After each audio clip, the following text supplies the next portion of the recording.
Tant que nous ne sommes pas passés par ce brisement, nous ne comprenons pas que nous resterons toujours des vases de terre. À ce stade, nous sommes encore d'un bel albâtre. La discipline de l'esprit s'attache à briser notre volonté propre, et ceci explique que ceux qui sont passés par le chemin de la discipline, qui ont été éclairés, sont caractérisés par le trait de la douceur. Car un esprit doux et paisible est d'un grand prix aux yeux de Dieu. 1 Pierre 3,4. Il est le fruit d'une marche dans les voies et la lumière de Dieu, en toute soumission et obéissance.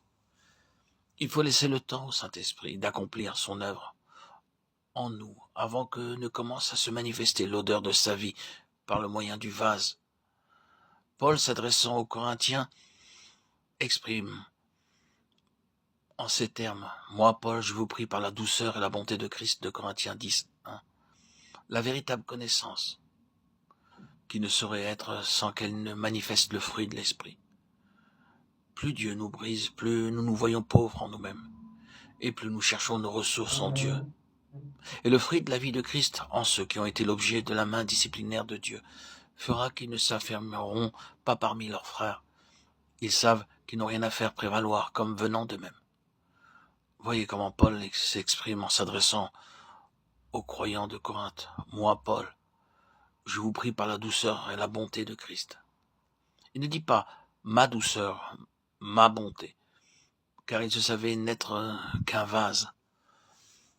Je ressens dans mon propre cœur combien grand est ce besoin au milieu de nous, son peuple. Pour un grand nombre de croyants, la connaissance est très souvent pensée en termes de paroles, d'exposés, d'enseignements, mais très rarement par l'odeur apportant les traits du caractère, de la mentalité de Christ, à travers des vases brisés. L'Église doit être la révélation de Christ, comme Christ est la révélation de Dieu. Et je vois ceci comme une très grande responsabilité pour les croyants que nous sommes. Car le point final dans l'histoire de Béthanie, c'est que l'odeur a rempli la maison. Quelle odeur manifestons-nous? Sommes-nous sous la main de Dieu qui nous a brisés?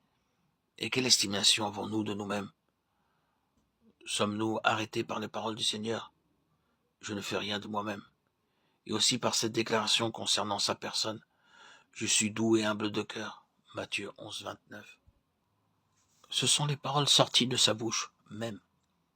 Il aurait pu en citer beaucoup d'autres quant à sa personne, mais non. Il mit en avant la douceur et l'humilité, et cela signifie sûrement qu'une très grande importance y est attachée. Pierre, dans sa première épître, exprime l'admirable beauté de la douceur et de l'humilité de l'agneau de Dieu en ces termes. Lui qui injuriait ne rendait pas d'injures, maltraité ne faisait point de menaces, mais s'en remettait à celui qui juge justement. 1 Pierre 2, 21.